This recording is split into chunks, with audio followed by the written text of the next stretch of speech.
Hi friends, நான் தான் உங்கள் சூர்யா. இந்த விஷயத்தை பற்றி இப்போ நான் பேச போகிற விஷயத்தை பற்றி இன்னும் பாதி பேருக்கு இதை பற்றியெல்லாம் தெரியவே தெரியாதுன்னு நினைக்கிறேன்.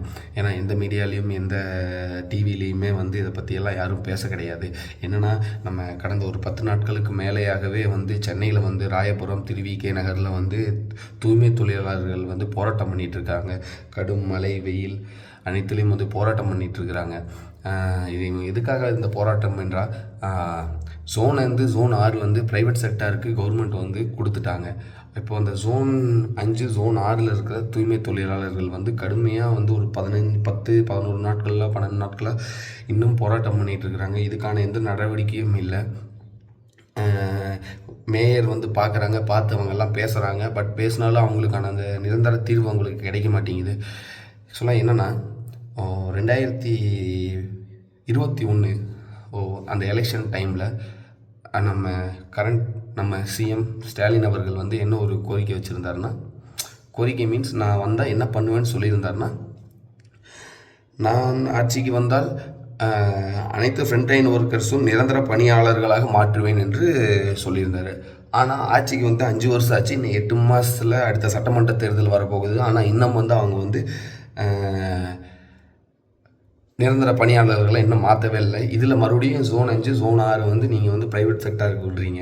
இப்போ ஆல்ரெடி அவங்க கவர்மெண்ட் கொடுக்குற சம்பளம் 23,700 சம்திங் அவங்களுக்கு சம்பளம் வந்துக்கிட்டு இருக்குது. இதில் நீங்கள் உங்கள் கட்சி மீட்டிங் எப்போ போட்டாலும் அவங்க அங்கே போய் வேலை செய்யணும்.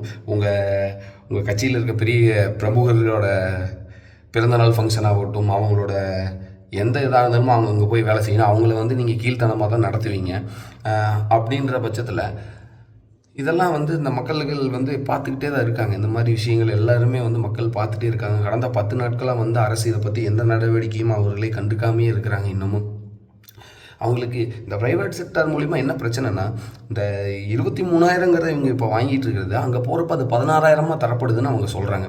அப்போது மேயர் பிரியா அவங்கக்கிட்ட இப்போது ஒரு ப்ரெஸ் மீட் நான் ஒரு காணொலி இப்போ நான் பார்த்தேன். அவங்க அதில் என்ன சொல்கிறாங்கன்னா, அதில் ஒரு ப்ரெஸ் ஒருத்தர் கேட்குறாரு, ஃபஸ்ட்டு அவங்க 23,000 சம்பளம் வாங்கிட்டு இருந்தாங்க. இப்போ 16,000 தான் அங்கே போனால் தருவாங்கன்னு அவங்க கேட்குறாங்க. இல்லைங்க, அது 17,000லேருந்து 18,000க்குள்ளே இருக்கும். அதில் அவங்க பிஎஃப்பும் பிடிப்பாங்க, இஎஸ்ஐயும் இருக்குது.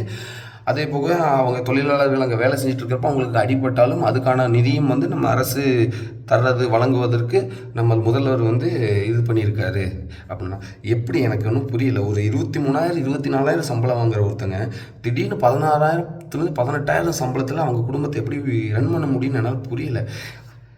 நீங்கள் தான் சொல்கிறீங்க, நான் ஆட்சிக்கு வந்தால் நான் நிரந்தர பணியாளராக உங்களை மாற்றுவேன் என்று. நீங்கள் தான் ஃப்ரண்ட் லைன் ஒர்க்கர்ஸ். கொரோனா டைம்லையும் மக்கள் அனைத்து கஷ்டப்பட்ட டைம்லையும் நீங்கள் தான் முன்னிலையிலிருந்து மக்களை பார்த்து கொண்டீர்கள் அப்படின்னு நீங்கள் தான் சொன்னீங்க. ஆனால் நீங்கள் ஆட்சிக்கு வந்ததுக்கப்புறம் மட்டும் இதோட ஆட்சியை முடிய போகுதுன்னு 8 மாதம் தான் இருக்குது. ஆனால் இன்னும் அவங்களை நிரந்தர பணியாளர்களாக நீங்கள் இன்னும் மாற்றலை. இந்த போராட்டம் இன்னும் தொடர்ந்து கொண்டே இருக்கும் என்று அவங்க தரப்புலேருந்து சொல்லியிருக்காங்க. எல்லா கட்சிகளும் பார்த்துட்டு போயிருக்கான்னு சொன்ன திருமாவளவன், தாவேக்காலேருந்து, விஜய் கட்சியிலேருந்து உறுப்பினர்கள் போயிருக்காங்க. அண்ணா திராவிட முன்னேற்ற கழகத்துலேருந்து போயிருக்காங்க. ஆனால் ஆளுங்கட்சியிலேருந்து யாருமே இன்னும் பார்க்க கிடையாது. எங்களுக்கு என்ன பிரச்சனைன்றது இன்னும் கேட்க கிடையாது. அவங்கள மதிக்க கூட மாட்டேன்றாங்க. ஆனால் எலெக்ஷன் டைமில் மட்டும் எங்களை மதிக்கிறாங்க, ஓட்டு கேட்டு வர்றாங்க. மற்ற டைமில் எங்களை பார்த்தா சீ போவான்றாங்க. ஆனால் எலெக்ஷன் டைமில் மட்டும் ஐயா அம்மான்னு கையை எடுத்து கும்பிட்றாங்க. அந்த குழந்தைகள், அந்த பெண்மணிகள், அத்தனை பேரும் மைதான அம்மா, அத்தனை பேரும் 10 நாட்களாக தொடர்ந்து மழை வெயில் போராட்டம் பண்ணிகிட்ருக்காங்க. ஆனால் அதுக்குண்டான நீதி இன்னும் கிடைக்க மாட்டேங்குது. பார்க்கலாம் இன்னும் எத்தனை நாளைக்கு தான் இந்த போராட்டங்கள் தொடரும். கவர்மெண்ட் இதுக்கான என்ன முடிவுகள் எடுக்க போகிறாங்கன்றத இன்னொரு கொஞ்ச நாளில் தெரிஞ்சிடும்னு நினைக்கிறேன். கொஞ்ச நாளுங்கிறது ரொம்ப கஷ்டம் இல்லை. அவங்க இப்போவே ஆல்ரெடி 10 நாள் 11 நாளுக்கு மேலே அங்கே உட்காந்து போராட்டம் அவங்களோட தன்னுடைய உரிமைக்காக போராடுறாங்க. ரொம்ப அதெல்லாம் நினச்சா எனக்கே ரொம்ப ரொம்ப மன வருத்தமாக இருக்குது. ஒன்றும் பண்ண முடியாது. 8 மாதம் இருக்குங்க. எல்லாரும் 8 மாதங்கள் இருக்குது. 8 மாதங்களுக்கு அப்புறம் மக்களுடைய பவர்ன்றதை மக்கள் காட்டுவாங்க. இந்த மாதிரி விஷயங்களை, எனக்கு தெரிஞ்ச விஷயங்களை நான் உங்களுக்கு அடிக்கடி டெய்லியும் ஷேர் பண்ணி கொண்டே இருப்பேன். உங்களிலிருந்தும் விடைபெறுவது சூர்யா. நன்றி, வணக்கம்.